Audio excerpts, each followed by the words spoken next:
Maagang ginising si Lorena ng kanyang ina. Lorena anak, bangon na. Nandyan si Cyrus at hinihintay ka. Ani naman ni Pasita kaya napabalikwas naman ng bangon si Lorena. Po, anong ginagawa niya dito? Talong ni Lorena pero nagmamadaling pumasok sa banyo. Sinusundo ka malamang.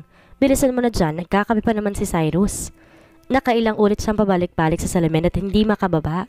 Aminin man niya o hindi, gusto niya maging maganda sa paningin ni Cyrus. Anong ginagawa mo dito? Tanong naman ni Lorena. I am sending you to work. Why? Dahil gusto ko. Sige na, lumakad na kayo't baka matraffic pa kayo. Mag-ingat sa pagmamaneho, Cyrus. I will, Tita Pasita. Thanks for the coffee.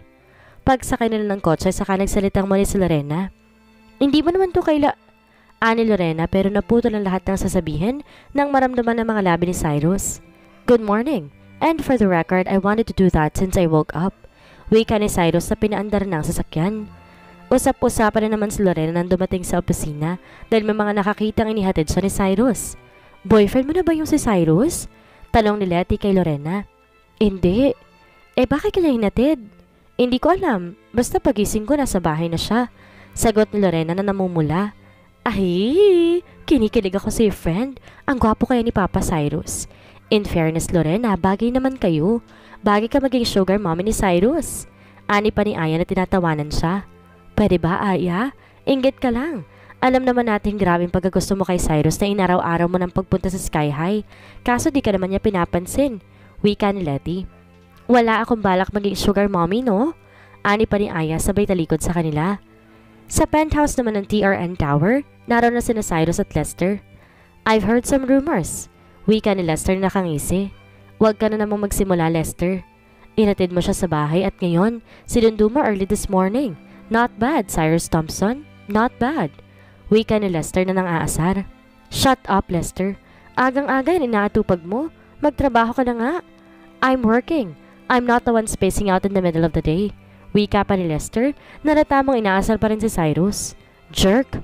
Whatever you say. Sagot ni Lester na natatawang lalabasan ng opisina ni Cyrus. Wait, Lester. Pwede mo bang kunin ang number niya? Sinagot naman siya ni Lester na isang malakas na halakak. Ano nakakatawa? Ikaw? A number? Talaga, Cyrus? Halos 4 na taon na ako nagtatrabaho para sa iyo at ang mga numero mo lamang sa iyong telepono ay ang akin. Sina Blake at Stella at ngayon may pumuwang ka na sa phone book? Sagot ni Lester na hindi mapigilan ng pagtawa. You are an ass, Lester. Siguro pero hindi ko na mahintay ang magiging reaction ni Stella kapag nalaman niya to. Oh no, wala kang sasabihin sa kanya na kahit ano. You bet I will. Sagot ni Lester na tawa ng tawa na lumabas ng opisina ni Cyrus. Hindi naman nagtagal may nag-text kay Cyrus. Galing kay Lester ang mensahe na naglalaman ng number ni Lorena. Aba na naman sa trabaho si Lorena at Letty na may nag-text sa kanya. Have a good day, Lorena. Thanks for the good morning kiss, Cyrus. Namula ang pisngi ni Lorena nang mabasa ang text ni Cyrus pero nag-type na rin ang reply. Hindi ko yun binigay, basta mo lang kinuha. At saan mo nakuha ang number ko? Resources. Huwag ka mag-alala, kukunin ko mga halik na makukuha ko sa iyo. Hindi na nakasagot pa si Lorena dahil naging busy na sila sa ipinapagawa ni Greta. Tanghalian na marami pa rin ginagawa sila Lorena. Naagaw lang ang pansin nila nang may mga naka-uniforming staff ng aristocrat ang dumating. Yes, anong kailangan nyo? Tanong naman ni Greta habang magkakarap sila ni Lorena. Good afternoon po, ma'am. Dito po ba ang department ni Miss Lorena Padilla? Ano naman ang staff ng aristocrat? I am Lorena. Bakit? May pinadala pong lunch para sa inyo at sa mga kasama ninyo po. Galing po kay Sir Cyrus. Pasok lang po namin. Nagulat naman si Lorena pero malaki na naman ang ngiti ng mga kasamahan niya. Mukhang may masarap na naman tayong lunch ngayon, Lorena. Buti na lang dito ka nilagay sa news department. Ani Greta, kaya nagkatawanan ng mga kasama. Hindi pa man nakakabawi si Lorena, tumunog ng telepono niya. Tumatawag si Cyrus. Hello? Enjoy your lunch, Lorena. Wika ni Cyrus sa kabilang linya. Hindi ka na dapat nagabala, Cyrus. Nakakahiya. Thank you would be enough. Thank you. Pinapasabi rin ni na Ma'am Greta salamat. You're welcome. Talk to you later. Gotta go. Sa opisina naman ni Cyrus, kitang-kita niya mula sa monitor na tampuran ng tukso si Lorena. Aristocrats this time, huh? Wika ni Lester na hindi na malayo ni Cyrus na nakapasok na pala. Lunch lang yun? Nahuhulog ka na sa kanya. I am not. Yeah, deny all you want. So what's it gonna be tomorrow? Old Spaghetti House serves good fun too. Wika ni Lester na may ngiti sa mga labi na inaasar pa rin si Cyrus. Sa tingin mo? You are so gone. Sagot ni Lester na tawa ng tawa sa inaasar ng kaibigan sa lumabas ng opisina. Na makalabas naman si Lester, saka tumunog ang phone ni Cyrus. Tumatawag si Stella, ang asawa ng magaling niyang kaibigan na si Blake na isang kontesa sa Pransya. Hello, Countess? And to whom do I owe the pleasure of your call? Wika ni Cyrus. Come over for dinner, Cyrus. Nagluto ako. It is set then. I'll be there. Pwede mo siyang isama kung gusto mo. Gusto ko siyang makita. Ani Stella na may halong pangasar. Damn, Lester and your husband. Wika ni Cyrus at tila nahuhulaan na ang dahilan ng dinner. See you later, lover boy. Wika pa ni Stella ang tawa ng tawa sa kabilang linya. Nang hapon ding iyon, naghihintay na naman si Cyrus sa labas ng TRN Tower sa paglabas ni Lorena. Cyrus, tawag ni Lorena. Hi, come on, let's have dinner. Wika nitong tila confident na papayag ang dalaga. Can I say no? Nope, hop in. Wika ni Cyrus na pinasakay si Lorena. Hindi na tumanggi pa si Lorena at sumakay na rin ang kotse nito. Saan tayo pupunta? Tanong naman ni Lorena na makita ang pumapasok na sila sa isang subdivision na puro mayayaman na nakatira. We are having dinner at my friend's house. Ano? Bakit? I mean, hindi mo lang ako nakabihas at exclusive village to. You're good. Beautiful as a matter of fact. Natahimik naman si Lorena at namula sa passenger seat. At sino naman to mga kaibigan mo? This is like the biggest house or should I say mansion in here. Wika ni Lorena nang pumasok sila sa malaki at mataas na gate ng isang mansyon. You'll see. Tumigil ang sasakyan nila sa harap na napakalaking front door. May mga tauhan pa nagbukas ng pinto para kay Lorena. This place is beautiful. Wika ng dalagang hindi mapigil ang pagkanga sa lugar. It is. Good evening, Sir Cyrus. Nasa dan po sila, hinihintay kayo kasama si Sir Lester. Wika ng isang kawaksi sa mansyon. Thanks. At dumiretso na sila sa den. Nang makapasok naman sila sa den, talagang nagulat si Lorena sa nakita. Look, who do we have here? Ani naman ang isa sa mga nasa loob ng den. Oh my God! Wika ni Lorena na hindi makapaniwala kung sino mga kaharap niya ngayon. Beautiful! Nakangiting sabi naman ni Stella na nakatingin kay Cyrus. That's Blake Alarcon, the great business tycoon, and Countess Stella. Oh my God! Ani Lorena ang hindi pa rin makapaniwala. Nakaharap niya ngayon ng mga taong sa mga magazine at TV lang niya nakikita. Yes, it's them, Lorena. Meet Blake and his wife Stella. And of course, you've already met him. Lester and everyone, this is Lorena. Pakilala naman ni Cyrus sa kanila. Nice to meet you, Lorena. Bati ni Blake. You're really beautiful. Nice to finally meet you, Lorena. Nakangiting bati naman ni Stella sa dalaga. Nice to see you again, Lorena. Bati naman na nakangiting si Lester. Wow, nice to meet you too. At hindi ako makapaniwalang makikita ko kayo. Nasusorpresa pa rin sagot ni Lorena. Believe it, sweetie. Ani Stellang masuyo ang pagkakangiti kay Lorena. Ang ganda mo talaga. Kakapanganak mo lang, diba? Wow, parang di halatang nanganak ka na. Ang sexy at ang ganda mo pa rin. Hindi makapaniwalang wika ni Lorena kay Stella. Oh, Cyrus, malalagay ka sa malaking problema. Mukhang gusto siya ng asawa ko. Wika ni Blake na nagkatawanan ng lahat. Napangiti naman si Lorena kahit di niya maintindihan ang ibig sabihin ni Blake. Okay boys, enjoy your tea. Pupunta lang kami ni Lorena sa kusina. Hiramin ko muna siya saglit, Cyrus. Wika ni Stella na nakangiti kay Cyrus. Do I have a choice? Sagot ni Cyrus. Nah, and by the way, I think I like her. Ani pa ni Stella kay Cyrus kaya nagkatawanan na naman sina Blake at Lester. Kinakabahan man sumama si Lorena kay Stella. Lalo siyang humanga rito na makita ito ng personal. Hindi ito maarte kahit pasaksakan ng yaman. Siya rin mismo naghahanda at nag-aasikaso ng pagkain. Where's your daughter, Altiana Lucian? Tanong ni Lorena na kinakabahan pa rin. Oh, she's asleep. Must have gotten it from her dad. Sagot ni Stella natatawa. Hindi pa rin ako makapaniwala ang kinakausap kita ngayon. Believe it, sweetie. Maaari mo ba akong tulungan sa mga patatas na iyon, Lorena? Sure. Sagot ni Lorena ang kinuha mga patatas at binalatan. Paano mo siya nakilala, Lorena? Cyrus? Muntik na nila akong mabangga ng kanilang sasakyan. Sinubukan niya akong buhatin kaya nasampal ko siya. Nahihiyang sagot naman ni Lorena. You did what? Tanong ni Stella na biglang napatawa. Hindi ko sinasadya. Sagot ni Lorena na namumula sa pagkapahiya. Trust me, Lorena. I would pay just to see that. Ani Stella ang hindi mapigilan ng pagtawa.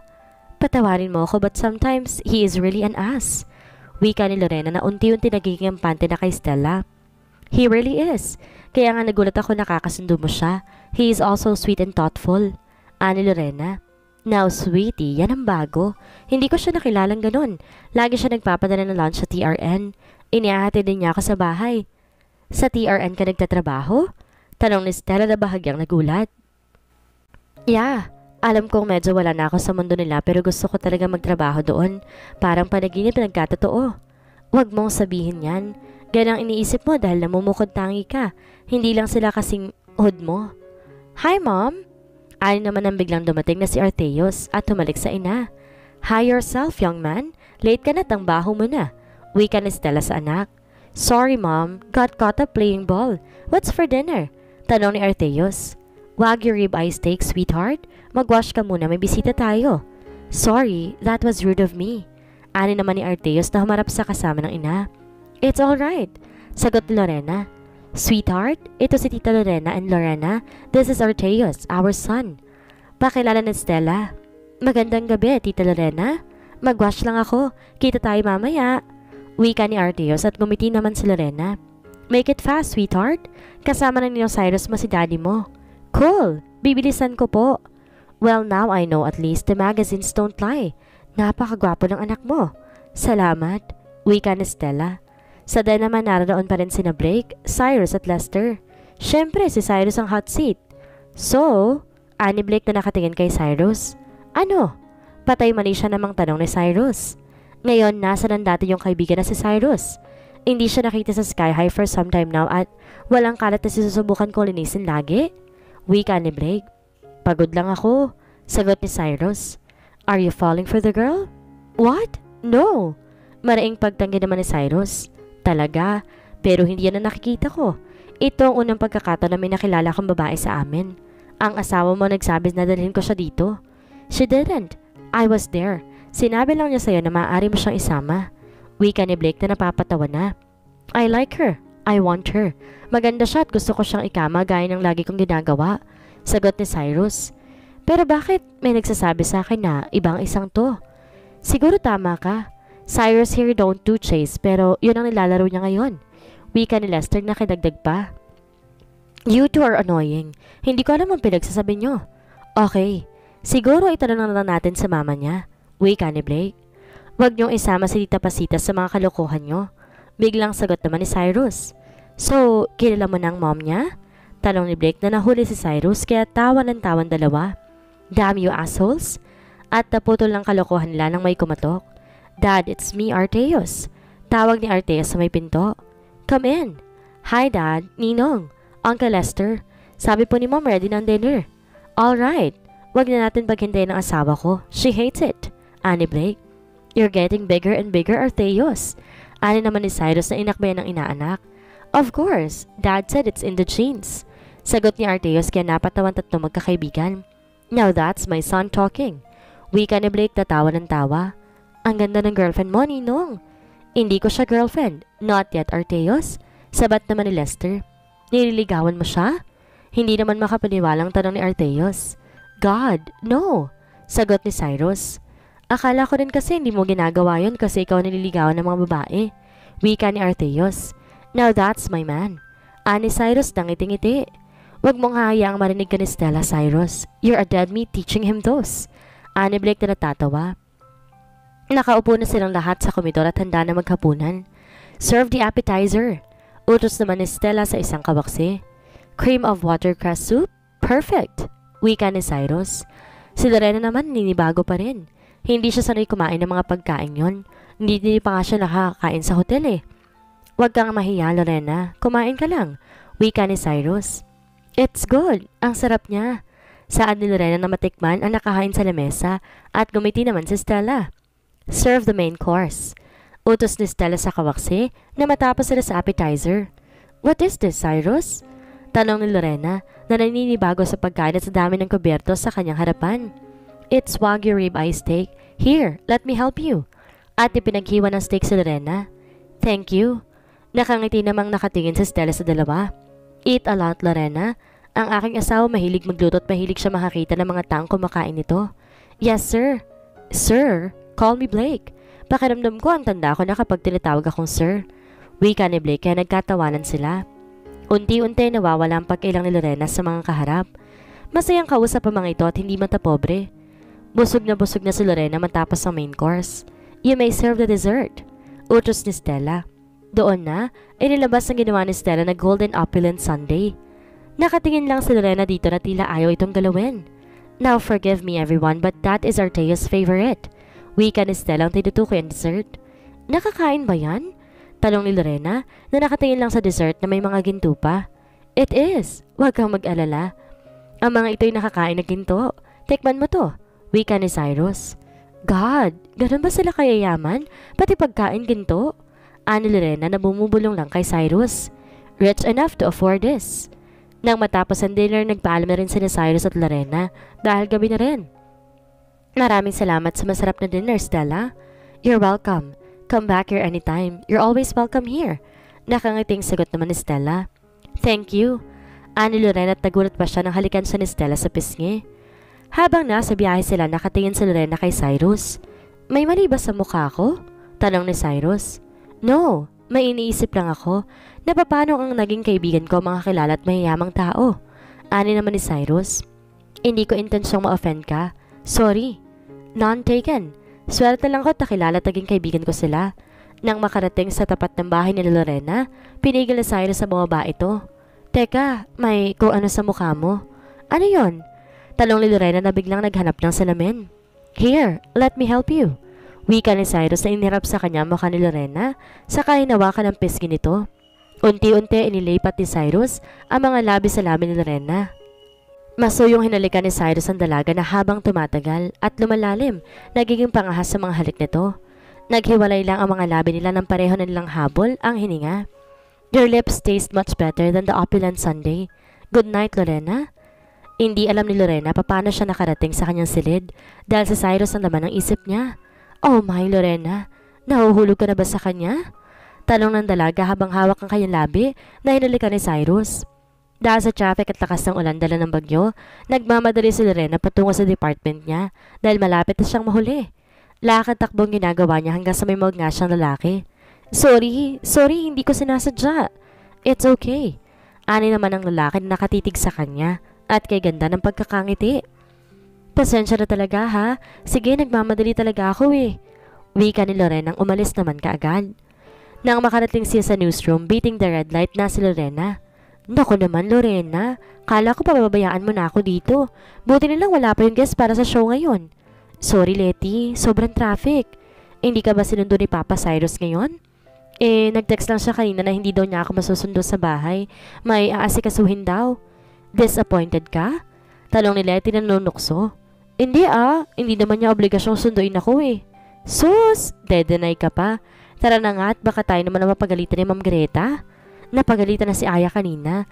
Paano ba naman todo paganda gawa ng guest natin? Di ba pala tapos yung pinapagawa sa kanya? Pagkwento naman ni Letty. Sino ba kasing guest ngayon?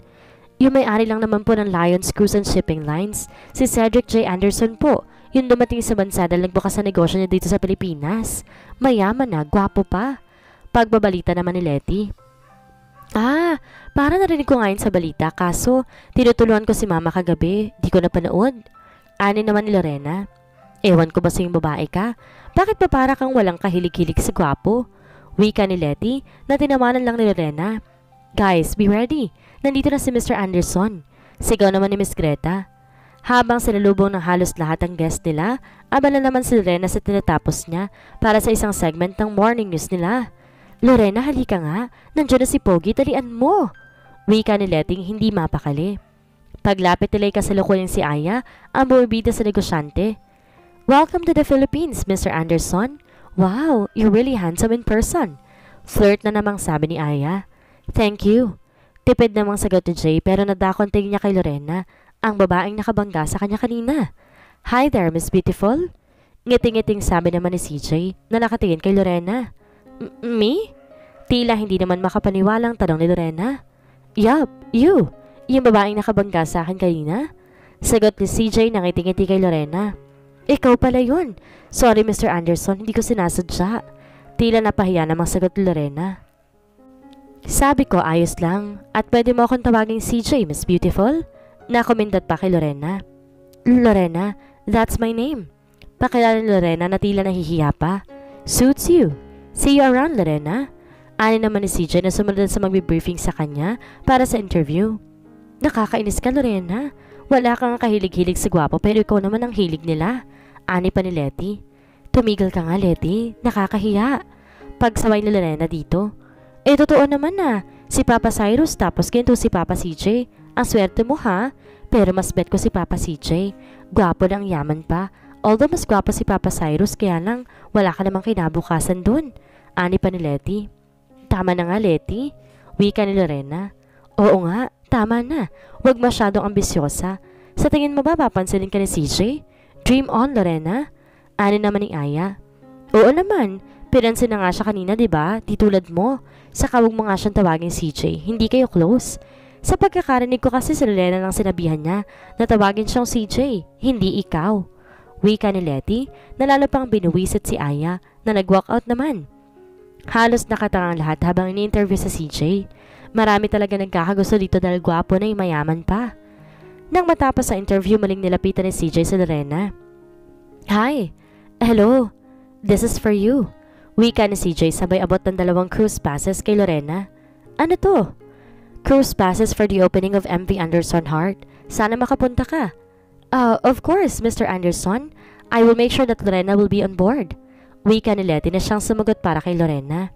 Well, thank you. And you are? Ani naman ni CJ nang ngiti-ngiti. Letty, sir. Hi, Letty. And thank you. You should come along with Lorena. I'd be glad to, sir. Alright, ladies. I have to go. See you on the opening. Goodbye, Lorena. Bye. Ang naisagot na lang ni Lorena. Sa opisina naman ni Cyrus, mainit ang ulo nito. Who the hell is that? Wika ni Cyrus na nakikita sa monitor ang kumakausap kay Lorena. Cedric J. Anderson, President and CEO of Anderson Cruise and Shipping Lines, at mukhang interesado siya kay Lorena. Sagot ni Lester. Send launch to the news department, Lester. Ani Cyrus na hindi masabing tumatakbo sa isip. From the CEO or Cyrus the jobless. Wika ni Lester na tila ng aasar. Order it from Shangri-La. Di hamak na mas mayaman ako kaysa sa asshole na yon. Cruise passes my ass. And get me those passes as well. VIP. Wika ni Cyrus na halata mong mainit ang ulo. Relax, Cyrus. Mas mainit ka pa sa Bagyo. Metro is just signal number 3. Pero ikaw sa init ang ulo mo parang signal number 5 dito sa opisina mo. Ani pa ni Lester na nang-aasar. Gawin mo na lang sinasabi ko, Lester. Get me those damn passes. Madaing wika ni Cyrus na wala talaga sa mood makipagbiruan. Okay, I will. Laking gulat naman ng mga taga-newsroom nang dumating ang mga taga-Shangri-La na may dalang pagkain. Parang ayoko maniwala na jobless lang talaga si Papa Cyrus. Una nagpadala ng pizza, lunch galing Mandarin, aristocrats, tapos ngayon, Shangri-La? Aba, ibang level si Papa Cyrus ha? Ani naman ni Letty. Baka naman marami na hutot na pera galing sa mga sugar mommy niya. Ani pa ni Aya, saka nagtawanan kasama mga kaibigan nito. Pwede ba, Aya? Puro masama ang iniisip mo dun sa tao. Hindi masamang pasalamat, alam mo yon. Wika ni Lorena na naiinis kay Aya. Iba talagang naggagawa ng inggit sa tao, no, Lorena? Tingnan mo ikaw, amoy na amoy ko inggit sa mukha mo. Huwag ka nga makialam, Letty. Paribasa hindi ka maganda kaya kung ano nung pinagsasabi mo. Wow, Aya ha, at nagsalita maganda ha. Naiya naman ako sa mukha mong puno ng pintura. Tama na, Letty. Huwag mo nang patulan yan. Hi, ladies. Biglang sabi naman ni Cyrus na naroon na pala. Cyrus! Nagulat na wika ni Lorena. Dumaan lang ako. I'm around the area kaya naisipan kong dumaan. Hi, Papa Cyrus. Thanks for the lunch again. You're welcome, Letty. Thank you ha. Nakakarami na kami sa iyo. Wika naman ni Lorena. Huwag mong isipin yun. Susunduin kita mamaya. Umuulan ngayon sa labas. Hindi mo naman ako kailangan sunduin, Cyrus. Sobrang nakakahiya na. Gusto ko. Gotta go. See ya. Samantala sa CJ na may naroon sa kanyang opisina, hindi mawaglit ang mukha ni Lorena sa kanyang isipan. Nick, sana bouquet of roses and DRN for Lorena. Utos ni CJ sa assistant nito. Right away, sir. Damn, you're beautiful, Lorena. At hindi ka mawala sa isipan ko. Bulong ni CJ sa sarili. Dumating din agad ang bouquet sa TRN at naging tampunan ng tokso sa Lorena na malamang si CJ Anderson na nagpapadala nito. Daladala ni Lorena ang bulaklak nang bumaba siya ng tower at doon naghihintay si Cyrus. Si Cyrus naman tila uminit ang ulo na makita ang daladalang bouquet ni Lorena. Flowers? Tanong ni Cyrus na makalapit sa Lorena. Yeah, someone sent it. Leave it. Ano? I said leave it. Hindi ba ipapasok yan sa sasakyan ko? Wika ni Cyrus na walang emosyon. That's rude. Kaya kong kumuha ng taxi. Doon lang ako sasakay. Wika ni Lorena na akmang tatalikuran na si Cyrus. No, you're not. Sasabay ka sa akin at iiwan mo yung pangit na bouquet na yan o ako mismo magtatapon. You're unbelievable. Hindi to galing sa'yo kaya wala kang karapatang sabihin yan. Sagot ni Lorena na napipiko na. Exactly. It's not for me kaya itapon mo. Cyrus? Ani Lorena. Throw it or we'll both stay here until you decide to do so. Nakipagtitigan naman si Lorena kay Cyrus at alam niyang hindi ito nagbibiro. Wala man lang siya nakikitang pag-aalinlangan sa mga mata nito. Damn it! Wika ni Lorena sa binabasa sa hegang bouquet. Good! Now get in. Happy now? Galit na tanong naman ni Lorena na makasakay. Very. Tipid na sagot naman ni Cyrus. Walang nagsasalita sa nilang dalawa hanggang sa maipit sila sa traffic at nagumpisa ng tumaas ang tubig sa kalsada. Nagugutom ka ba? Tanong ni Cyrus. No. Inis pa ring sagot Lorena. Ako nagugutom. Hahanap tayo ng pwede makainan. We've been stuck here for hours. Ano naman ni Cyrus? Ikaw naman ang nasusunod, diba? High and mighty Cyrus? Sarkastikong sagot naman ni Lorena. Sa darinig, hindi na nagkomento pa si Cyrus, pero agad nang pumihit si Cyrus para makalis sa traffic.